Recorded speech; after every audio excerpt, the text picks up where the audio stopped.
नमस्कार प्यारे साथियों। मैं अंकित वर्मा आपका तहे दिल से स्वागत करता हूं आपके अपने यूट्यूब चैनल मैथ की आवाज़ के अंदर।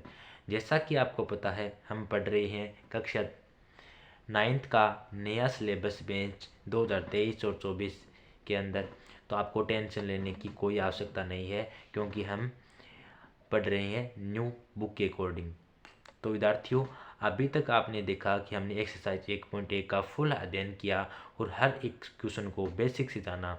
आज हम जानने वाले हैं प्रश्नावली 1.2 को, और हर तरह से मैं आज भी आपके साथ दावा करना चाहता हूं कि जैसे आप इस वीडियो को देखोगे, उसके बाद आपके लिए इन जो एक्सरसाइज 1.2 है वो आपके लिए मक्खन हो जाएगी। तो चलिए स्टार्ट करते हैं। तो देखिए दोस्त, क्या कहते हैं, प्रश्नावली 1.2 है, उसमें पहला क्वेश्चन दिया गया है, नीचे दिए गए कथन सत्य है असत्य है, कारण के साथ अपने उत्तर दीजिए। वेरी वेरी इंपॉर्टेंट क्वेश्चन है। ऐसे क्वेश्चन आपको यहाँ पर तो लगता होगा कि सत्य और असत्य में काम चल जाएगा, इसका कारण भी लिख देंगे, लेकिन आपके लिए बता दूं कि आपको जब भी भविष्य में आप कंपटीशन की एग्ज़ाम की तैयारी करेंगे तो आपके लिए बहुत ही इंपॉर्टेंट सवाल है। इनको आप बहुत ही अच्छे से समझना, क्योंकि अगर आपने यहीं अपनी नींव मजबूत कर ली तो आगे आपको मकान बनाने में मुसीबतों का सामना नहीं करना पड़ेगा। तो चलिए हर एक चीज़ को आसानी से समझेंगे। सबसे पहले कहती हैं, प्रत्येक अप्रिमेय संख्या एक अवास्तविक संख्या होती है। तो विद्यार्थियों, हम रटने की बजाय समझने पर ध्यान देंगे। देखिए, पहले हम जानेंगे कि अपरिमेय संख्या क्या होती है और वास्तविक संख्या क्या होती है। तो चलिए जानते हैं पहले वास्तविक संख्या और अपरिमेय संख्या, उसके बाद हम बताएंगे ये सत्य या फिर असत्य है। तो साथियों, जानते हैं वास्तविक संख्या क्या होती है। वास्तविक संख्या वे संख्या होती है जिनकी वैल्यू क्या हो, वास्तविक हो, अर्थात फिक्स हो। जैसे कि एक्स वाई जेड के रूप में न होकर वास्तविक वैल्यू होने वास्तविक संख्या कहते हैं। जैसे कि 0, 1, 2, 3, 4, 5, 6, ये क्या कहलाती है, वास्तविक संख्या कहलाती है। ठीक है, अब हम बात करते हैं अपरिमेय संख्या की, कि अपरिमेय संख्या क्या होती है। सर, अपरिमेय संख्या वैसे तो हम पढ़ चुके हैं, फिर भी मैं बता दूं कि अपरिमेय संख्या किसे कहते हैं। ठीक है, अपरिमेय संख्या आपको डायरेक्ट याद रखना है, जिसकी जैसे जैसे कि मैं कहूँ, अगर कोई भी संख्या अंडरूट के अंदर है और उसका पूरा पूरा अंडरूट नहीं निकल रहा हो। ठीक है, आपको ट्रिक बता रहा हूँ याद रखने की। ठीक है, क्या हो, पूरा पूरा अंडरूट नहीं निकल रहा हो। जैसे कि मैं बात करूं अंडरूट 2 की, तो अंडरूट 2 का हम पूरा पूरा मान नहीं निकाल सकते। हमें पता है कि अंडरूट 2 की वैल्यू क्या होती है, 1.414 होती है। ऐसे इसकी वैल्यू आगे चलती जाएगी। ठीक है, ये क्या है, अपरिमेय संख्या है। और प्रिमेय संख्या क्या होती है, इसे तो हम आसानी से जानते भी हैं। प्रिमेय संख्या, एक बार आप प्रिमेय संख्या समझो, तब आपको पता चलेगा। प्रीमिय संख्या क्या होती है साथियों, पी अपॉन क्यू के रूप में। यदि कोई संख्या किसके रूप में हो, पी अपॉन क्यू के रूप में हो, पी अपॉन क्यू के रूप में हो, जहां Q not equal to Q 0 हो। अर्थात कोई भी संख्या यदि पी अपॉन क्यू के रूप में हो और अगर क्यू का मान 0 नहीं है तो वह संख्या प्रीमिय संख्या कहलाएगी, अन्यथा वह संख्या अप्रीमिय संख्या कहलाएगी। ठीक है, अब देखो √2 है, √2 को मैं पी अपॉन क्यू के रूप में नहीं लिख सकता, अर्थात ये कौन सी संख्या है, अप्रीमिय संख्या है। ठीक है, आई होप कि आप समझ गए होंगे। तो देखिए, अब ये कहता है कि अब ये बताओ कि जो वास्तविक संख्या है, अब देखो √2 है, √2 है। देखो, अब मैं बात करूं कि √1 की, √1 का अगर हम 1 का अंडरूट निकालना चाहेंगे तो क्या आएगा, 1 ही आएगा। ठीक है, अगर वर्गमूल 2 का निकालेंगे तो क्या आएगा, नहीं निकलेगा। √3 का भी नहीं निकलेगा। √4 का कितना आएगा, 2 आएगा। ठीक है, अब ये देखो, अब ये 2 और 1 तो क्या होगी, ये 1 और 2 तो क्या होगी, ये 1 और 2 तो आ गई हमारे पास प्रीमिय संख्या। ठीक है, क्या आ गई, प्रीमिय संख्या। क्योंकि अगर बात करें 2 को, तो 2 के नीचे 1 लगा दूँ तो कोई इफेक्ट पड़ेगा क्या, नहीं पड़ेगा। तो ये पी अपॉन क्यू के रूप में है ना, पी अपॉन क्यू के रूप में है, तो कोई भी इफेक्ट नहीं पड़ेगा। तो अब देखिए, ये 1 और 2 तो क्या है, ये तो प्रीमिय संख्या है, लेकिन 1.4 ये जो भी √2 है ये क्या है, अप्रीमिय संख्या है, लेकिन हमें पता है ये इनके बीच में मौजूद है। कहने का मतलब जो वास्तविक संख्या होती है, वास्तविक संख्या के अंदर प्रीमिय संख्या और अप्रीमिय संख्या दोनों शामिल होती है। क्या होती है, प्रीमिय संख्या और अप्रीमिय संख्या दोनों शामिल होती है। ठीक है, आपको ये याद रखना है। अब चलिए क्वेश्चन पे आते हैं और समझते हैं। ठीक है, अब वापस से रिपीट कर रहा हूँ, वास्तविक संख्या के अंदर प्रीमिय भी होता है और अप्रीमिय भी होता है। ठीक है, प्रीमिय भी होता है और अप्रीमिय भी होता है। तो जैसा कि देखिए पहला क्वेश्चन है कि प्रत्येक अप्रीमिय संख्या एक वास्तविक संख्या होती है। तो बताइए कि प्रत्येक अप्रीमिय संख्या वास्तविक संख्या होगी क्या। अभी हमने देखा कि अप्रीमिय संख्या भी वास्तविक होती है और प्रीमिय संख्या भी वास्तविक होती है। ठीक है, प्रत्येक सभी अप्रीमिय संख्या वास्तविक होती है ना। मैंने बताया कि वास्तविक के अंदर दो संख्या होती है, एक तो अप्रीमिय एक परिमेय, तो दोनों शामिल है, तो हम कह देंगे ये कथन क्या है, सत्य है।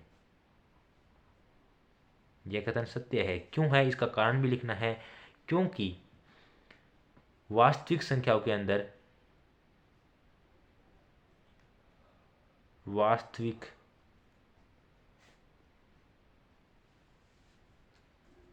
संख्याओं में अप्रीमिय संख्या भी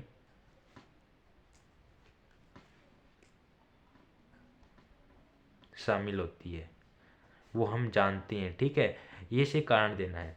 अगर दोस्त मैं चाहता तो आपको डायरेक्ट भी बता सकता था, लेकिन वो आपको समझ में नहीं आता और फिर आप कहते सर हमें समझ नहीं आया। लेकिन मैं 5 मिनट अगर आपको बेसिक समझा कर आपको समझ में आ जाए तो आपके लिए अच्छा रहेगा। ठीक है, तो अब देखिए इसी तरह हम सेकंड भी देखते हैं। सेकंड क्या कहता है, संख्या रेखा का प्रत्येक बिंदु √m के रूप का होता है जहां m का एक प्राकृत संख्या है। यह कहता है कि संख्या रेखा का प्रत्येक बिंदु √m के रूप का होता है जहां क्या है, m एक प्राकृत संख्या। सबसे पहले तो आपको ये पता होना चाहिए कि प्राकृत संख्या कौन सी होती है। इसने कहा कि प्रत्येक प्राकृत संख्या के रूप का होता है। सबसे पहले हम जानते हैं प्राकृत संख्या किसे कहते हैं और फिर उसको √m के रूप में देखेंगे। अगर वो सही रूप में होता है तो कह देंगे हम सत्य, अन्यथा हम कह देंगे ये असत्य बोल रहा है। ठीक है, चलिए जानते हैं। तो आइए जानते हैं कि प्राकृत संख्या किसे कहते हैं। प्राकृत संख्या, प्राकृत संख्या बात करें यदि प्राकृत संख्या की, प्राकृत संख्या, प्राकृत संख्या क्या होती है, जो एक से स्टार्ट होकर 1 2 3 4 5 6 अनंत तक चलती रहती है। ठीक है, उसे क्या क्या कहते हैं, प्राकृत संख्या कहते हैं। हम यह जानते हैं, लेकिन इसने कहा है कि प्रत्येक की संख्या रेखा का प्रत्येक। अब जानते हैं संख्या रेखा किसे कहती है। देखिए विद्यार्थियों, मैं एक एक चीज़ बताने वाला हूँ ताकि आपको कोई भी कन्फ्यूजन नहीं रहे। संख्या रेखा किसे कहती है, संख्या रेखा जैसे कि अगर मैं इस लाइन पर कहूँ तो इस यहाँ पर कोई बिंदु 0 है तो इधर क्या होगा, प्लस में चलेंगे 1 2 3 4, इधर -1 -2 -3 -4, ऐसे चलते जाएंगे। इसे क्या कहते हैं, संख्या रेखा कहते हैं। तो देखिए इसने कहा है कि प्रत्येक प्राकृत संख्या क्या है, कि प्रत्येक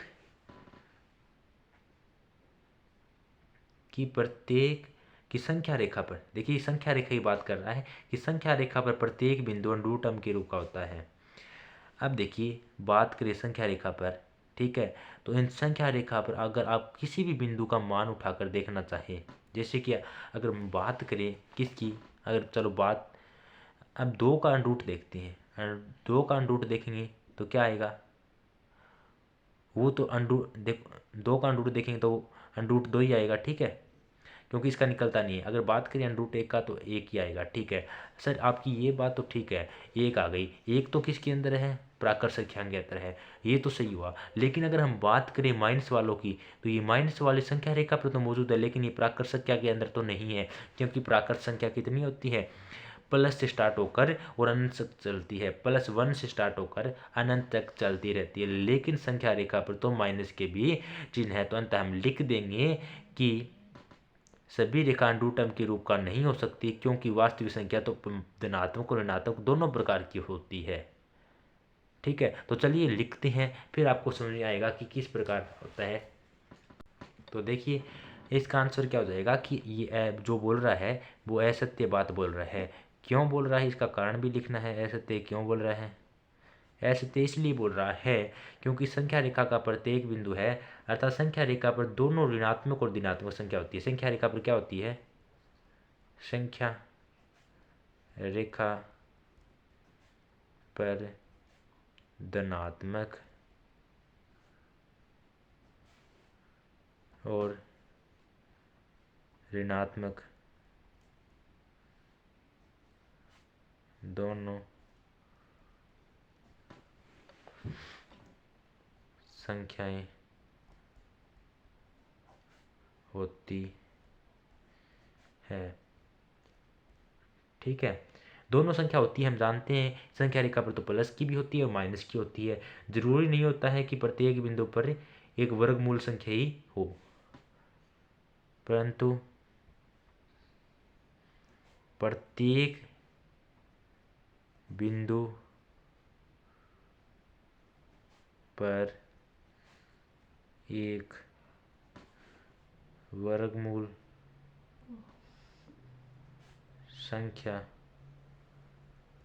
हो संभव नहीं है। अगर हम बात करें प्लस वालों की, वो तो हो सकती है, लेकिन माइनस वाली नहीं हो सकती। अगर माइनस में आ गया तो वो प्राकृत संख्या नहीं है। आई होप दोस्तों मैंने जो समझाने का प्रयास किया है वो आप समझ गए होंगे। अब बात करते हैं पार्ट नंबर 3 की। प्रत्येक वास्तविक संख्या एक अपरिमेय संख्या होती है। बताइए, इसने कहा है कि प्रत्येक वास्तविक संख्या एक अपरिमेय संख्या होती है क्या। अब बात करिए कि सभी वास्तविक संख्या क्या अपरिमेय संख्या होती है। अब आप कहेंगे कि सर ये तो सरासर झूठ बोल रहा है, हमें जो बुक वाला है वो फंसाने की कोशिश कर रहा है। कैसे फंसाने की कोशिश कर रहा है। अब आप कहेंगे कि सर ये तो थर्ड वाला और फर्स्ट वाला एक जैसा ही क्वेश्चन लग रहा है। इसमें तो बोला कि प्रत्येक अपरिमेय संख्या एक वास्तविक संख्या होती है, इसमें बोल दिया कि प्रत्येक वास्तविक संख्या एक अपरिमेय संख्या होती है। तो आप क्या करेंगे कि ये भी सत्य है वो सत्य है तो ये भी सत्य है, लेकिन ये आपके साथ सरासर नाइंसाफी होगी क्योंकि आपने क्वेश्चन को पूरा नहीं पढ़ा। क्वेश्चन कहता है कि प्रत्येक वास्तविक संख्या, और यहाँ पे क्या लिखा था, प्रत्येक अपरिमेय संख्या। अब देखिए, प्रत्येक वास्तविक संख्या, जैसे ही वास्तविक संख्या का नाम लूँ तो आपके मन में आना चाहिए 0 1 2 3 4। क्या सभी वास्तविक संख्या अपरिमेय संख्या होती है। अब आप कहेंगे कि नहीं सर, 1 तो क्या है, परिमेय संख्या है, 4 क्या है, परिमेय संख्या है। तो देखिए, अगर प्रत्येक वास्तविक संख्या की बात की जाए तो क्या होती है। अगर वास्तविक संख्या, हम जानते हैं कि वास्तविक संख्या कितने प्रकार की होती है। वास्तविक संख्या में परिमेय और अपरिमेय दोनों शामिल आती है, लेकिन क्वेश्चन वाला बोलता है कि प्रत्येक वास्तविक संख्या एक अपरिमेय संख्या होती है। इसने कंडीशन दे दी, एक अपरिमेय संख्या होती है। नहीं, हम जानते हैं, हमने समझा है कि वास्तविक संख्या परिमेय और अपरिमेय दोनों प्रकार की होती है। तो आप लिख देना कि यह क्या है, वो झूठ बोल रहा है, अर्थात असत्य है। दोस्तों देखिए, मैंने जी जान से समझाने का प्रयास किया। अगर आप भी अपनी पूरी कोशिश से समझेंगे तो आपके लिए बहुत आसान बन जाएगा। कारण क्या लिखना है, क्योंकि वास्तविक संख्या के समूह में परिमेय संख्या और अपरिमेय, तो आपको क्या लिखना है, क्योंकि वास्तविक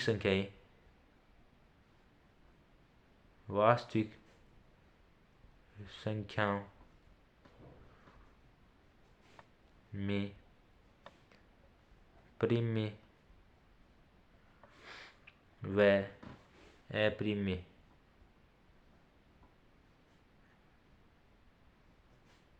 दोनों संख्याएं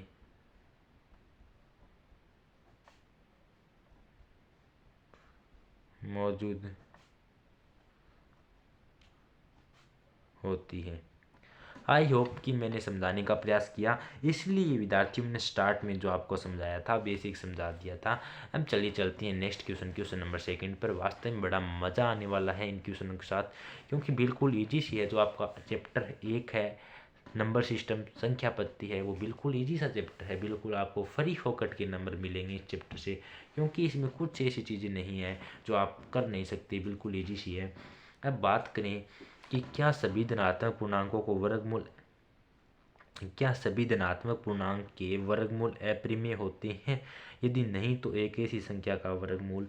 अब बात करें इसने कहा है कि सभी धनात्मक पूर्णांक, सबसे पहले तो जो जो बोला है उसका आंसर आना चाहिए। इसने कहा है कि सभी धनात्मक पूर्णांक क्या होती हैं, जैसे कि बात करें 1 2 3 4 5 6, ये क्या है, सभी धनात्मक है, धनात्मक की संख्या है, और सभी क्या है, पूर्णांक है। ठीक है, पूर्णांक है।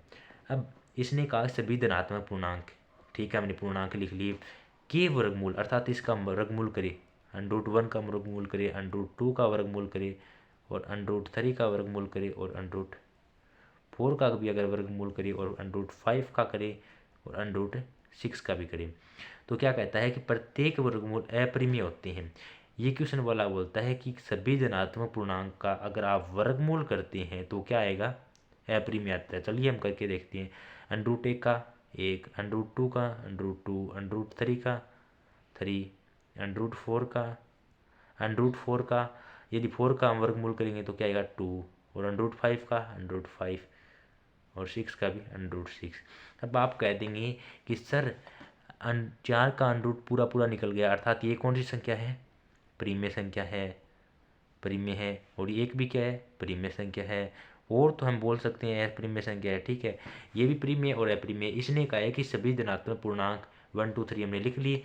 वर्गमूल अगर हम इनका वर्गमूल करें तो वर्गमूल करें तो क्या आएगा, अपरिमेय है। इसने कहा पूछा है क्या अपरिमेय, हमने देखा तो हमें पता चला नहीं सर ये तो परिमेय और अपरिमेय दोनों मिले हमें। तो इसने कहा यदि नहीं मिले तो आपको एक ऐसी संख्या के वर्गमूल का उदाहरण दीजिए जो एक परिमेय है। तो हमने एक नहीं 2 उदाहरण दीजिए कि अगर 1 है वो भी परिमेय है, और √4 है वो भी परिमेय है। ठीक है, इसने एक उदाहरण मांगा था, हमने 2 उदाहरण दे दिए। ठीक है विद्यार्थियों, आई होप कि आपको इसको यहाँ पे समझ आया होगा। ठीक है, तो आपको लिख देना है कि 1 और 4 है, वो क्या है, 1 और 4 परिमेय संख्या है। ठीक है, आपसे 1 पूछा है, आप 2 लिख देना। ठीक है, एग्जामिनर को भी पता चल जाएगा कि बच्चा है वो होशियार है, वो भी एक ऐसे चैनल से पढ़ा है जहाँ उसकी क्या है, भविष्य टिका हुआ है। तो देखिए समझ गए कि वापस से समझाने का प्रयास करता हूँ। क्या सभी धनात्मक पूर्णांक हमने लिखे, उनका वर्गमूल, सभी का वर्गमूल किया, तो वर्गमूल करने पर हमें पता चला कि इसका तो वर्गमूल पूरा पूरा निकल गया, 2 का नहीं निकला, 3 का नहीं निकला, 4 का पूरा पूरा वर्गमूल निकला, √5 का भी नहीं निकला, √6 का भी नहीं निकला। अर्थात हमें 2 संख्या ऐसी मिल गई जो कि परिमेय। क्वेश्चन वाला बोलता है कि सभी संख्या क्या है, अपरिमेय है। अगर इसने बोला कि अगर मेरा कथन सत्य नहीं है तो आपको एग्जाम्पल देने पड़ेंगे, तो हमने 2 एग्जाम्पल भी दे। जिस तरह अगर कोई आपसे अगर कहीं भी आपकी किसी के साथ विवाद हो जाए तो वो कहता है कि आपको अगर इसको सही साबित करना है तो आपको एग्जाम्पल देना पड़ेगा। ठीक है, तो ठीक उसी प्रकार हमने क्वेश्चन के साथ किया। तो चलिए करते हैं इसका क्वेश्चन नंबर 3।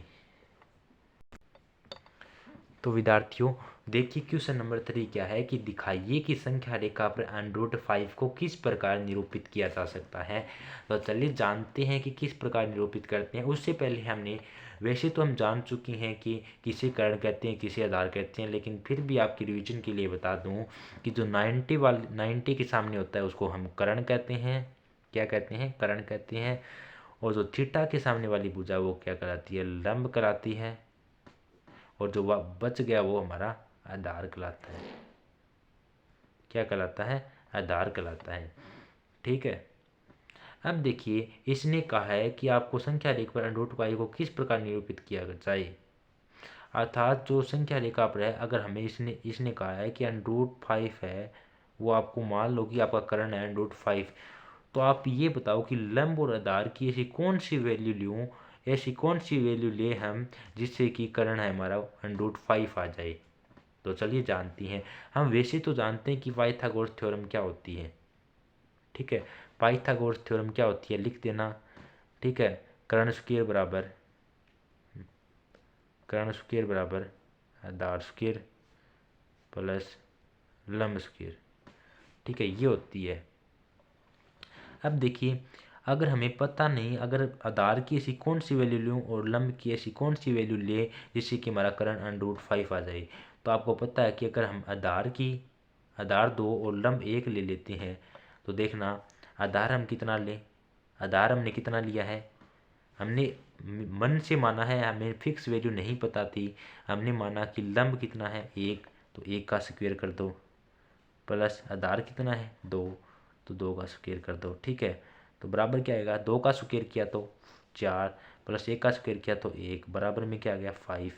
और इधर बराबर में क्या चल रहा था, करंट स्क्वायर बराबर हमारा आ गया 5। अगर स्क्वायर को हटाऊंगा तो इधर जाएगा तो अंडर चल जाएगा। कहने का मतलब करण है वो हमारा कितना आ गया, √5 आ गया। अब हमें क्या करना है, इसको संख्या रेखा पर दर्शाना है। अब मैं यह भी बता दूं कि सर हमें तो दर्शाना √5 को संख्या रेखा पर निरूपित करना था, तो हमने ऐसी प्रोसेस क्यों की। तो उसके लिए मैं बता दूं कि ये प्रोसेस हमने इसलिए की जिससे कि हमें एक थोड़ा सा आइडिया लग सके कि हम आधार को कितने, आधार का जो वैल्यू है वो क्या ले, और जो लंब है वो कहाँ पर खींचे, बिंदु बी है वो कहाँ पर लिखे। देखो बिंदु बी से क्या है, हमारा लंब खींचा है, और लंब की जो लंबाई है वो 1 है और आधार की लंबाई है वो 2 है। तो चलिए अब चलते हैं संख्या रेखा पर।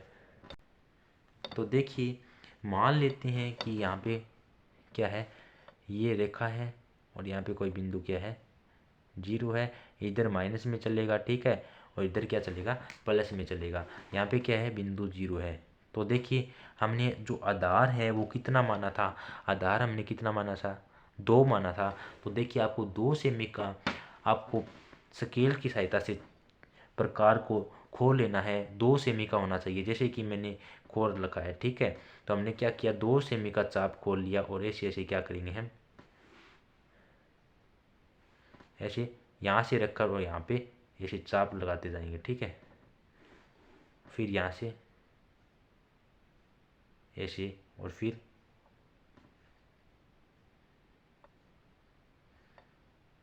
ऐसे हम चाप लगा देंगे। ये हमारा चाप है वो 2-2 सेमी का लगा है, ठीक है। वैसे 2-2 सेमी का नहीं है, आपको लगा लेना है यहाँ पे, क्योंकि मैंने पर स्केल का यूज़ नहीं किया है, आप लगा लेना। ऐसे हमने क्या किया, हमने स्केल से सॉरी प्रकार की सहायता से हमने 2-2 सेमी का चाप लगा लिया। अब हमारा क्या कहता है, हमने हमारा जो डायग्राम कहता है कि आपको आधार पर 2-2 सेमी का क्या करना है, चाप लगाना है। और जैसे ही आपकी 2 सेमी आई, जैसे कि 1 और 2 पर जाके आपको रुक जाना है, क्योंकि 2 आती है। आपको क्या करना है, बिंदु 2 से आपका पॉइंट क्या हो जाता है बी, इसको क्या लिख दो बिंदु बी, ठीक है। यहाँ से आपको क्या करना है 90 सेमी 90 डिग्री का क्या खींचना है, 90 डिग्री का लंब खींचना है, लंब खींचना है, ठीक है। जो कि खींचते हैं, चलिए 90 डिग्री का लंब खींचते हैं। आपको आप डी की सहायता से खींच सकते हैं, जैसे कि यहाँ से खींचते हैं तो ठीक है।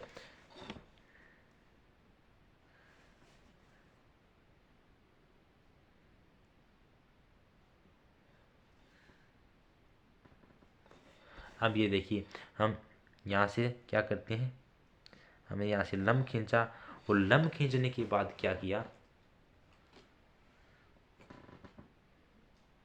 सॉरी थोड़ी सी मिस्टेक हो गई।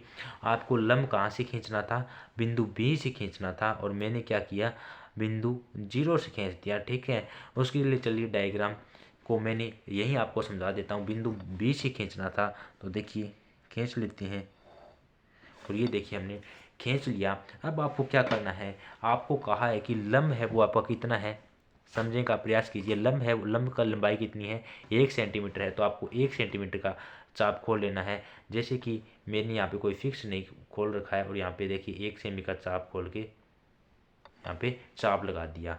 और इस बिंदु से जो ये वाला बिंदु आया है, इस बिंदु को आपको किससे मिला देना है, इसको इस केंद्र से मिला देना है, ठीक है। जैसे ही आप इसके केंद्र को मिलाओगे तो आपके पास कुछ इस प्रकार आ जाएगा। फिर आपको क्या करना है, यहाँ से लेकर और यहाँ तक आपको चाप खोल लेना है, ठीक है। और फिर आपको यहाँ से लेकर ऐसे चाप लगा देना है। क्यों लगा देना है, और जो ये आपका यहाँ पे ये चाप जो आपका यहाँ इस बिंदु पर काटेगा, वही क्या होगा आपका √5 को संख्या रेखा पर निरूपित करेगा। तो क्या कर लिख देंगे, ये क्या आपका √5। और आपको ये रेखा, ये वाली रेखा नहीं खींचनी है, आपको बस इतना सा काम करना है, ठीक है। वापिस से रिपीट कर देता हूँ क्योंकि ये थोड़ा क्वेश्चन अलग था। वापिस से समझने का प्रयास करते हैं क्वेश्चन में क्या था। इसने कहा कि दिखाइए कि संख्या रेखा पर √5 को किस प्रकार निरूपित किया जा सकता है। तो मेरे साथियों, सबसे पहले हमने क्या किया, हमने एक डायग्राम बनाया जिसमें हमने कर्ण और आधार और लंब की, हमने देखा कि कर्ण को हमने क्या माना है, कर्ण का हमने कैसे करके √5 वैल्यू लेके आनी है। फिर हम जानते थे कि कर्ण स्क्वायर बराबर आधार स्क्वायर प्लस लंब स्क्वायर होता है, तो हमने वहाँ पर आधार को 2 माना और कर्ण को क्या माना, 1 माना। ठीक है, इस प्रकार हमने किया और वहाँ हमें पता चला कि आधार की वैल्यू तो आपके पास 2 और लंब की वैल्यू 1 है। फिर हम संख्या रेखा पर गए और संख्या रेखा पर जाने पर हमें पता चला कि आपको आधार है, आधार पर 2-2 सेमी का आपको क्या करना है, चाप काटते जाना है और 1 2 3 वैल्यू लिखते जाना है। जैसे ही आपका 2 सेमी आई वहाँ पे आपको बिंदु बी लिख देना है और बिंदु बी से आपको 90 डिग्री का चाप काट देना है। जैसे ही आप 90 डिग्री का चाप काटेंगे तो आपको वहाँ पर आप जो 90 डिग्री का रेखा खींचेगी वहाँ पर आपको क्या करना है, ये आपका लंब है तो लंब पर आपको इसमें दिया हुआ है कि लंब पर आपको 1-1 सेमी का चाप काटना है। तो हमने एक प्रकार की सहायता से 1 सेमी का चाप काटा और जैसे ही काटा उस बिंदु को और उसके केंद्र से हमने मिला दिया और फिर वापस से हमने चाप रखकर यहाँ तक मिला दिया। इस तरह हमें √5 को निरूपित करना था। आई होप कि विद्यार्थियों, मैंने जितने जी जान से समझाने का प्रयास किया है उतना आप समझ गए होंगे। और देखिए, क्वेश्चन नंबर 4 है वो ऐसे ही है, अगर आप करना चाहें तो कर लेना, कोई इंपॉर्टेंट नहीं है, परीक्षा में नहीं आएगा। फिर भी देखिए, अगर विद्यार्थियों अब मैंने आपको बिल्कुल जी जान से समझा दिया है, मैंने बहुत अथक प्रयास किए हैं आपको समझाने के लिए, लेकिन अगर फिर भी कहीं कमी रह जाती है तो आप कमेंट कर देना। लेकिन विद्यार्थियों, जब तक आप खुद इनका प्रैक्टिस नहीं करेंगे तब तक आपका कुछ नहीं हो सकता। क्योंकि अगर मैं आपको अगर इन सवालों को 10 बार भी समझा दूँ तो भी आप नहीं कर पाएंगे, क्योंकि जब तक आप खुद स्वयं कार्य नहीं करेंगे और उनकी प्रैक्टिस नहीं करेंगे और तब तक आप इनको सोल्व नहीं कर सकते। तो इन्हीं पर 2 लाइनें कहना चाहूँगा कि हवाओं के भरोसे मत उड़, चट्टानें तूफानों का भी रुख मोड़ देती है, अपने पंखों पर भरोसा रख, हवाओं के भरोसे तो पतंगे उड़ा करती है, हवाओं के भरोसे तो पतंगे उड़ा करती है। तो विद्यार्थियों, आज का वीडियो इतना ही। अगर अच्छा लगा हो तो प्लीज़ लाइक ज़रूर कर देना, अगर चैनल पर नए हो तो सब्सक्राइब कर देना और जो पास में बेल आइकन उसे प्रेस कर देना। और आपको बता दूं कि आपको डरने की कोई बात नहीं, आपका कक्षा 9th का पूरा सिलेबस आपको इस चैनल पे मिल जाएगा, आपको कहीं अलग जाने की ज़रूरत नहीं है। तो आज इसी के साथ इसी के साथ जाना चाहता हूँ। अब मिलेंगे नेक्स्ट एक्सरसाइज 1.3 के साथ। तब तक के लिए जय हिंद, जय भारत।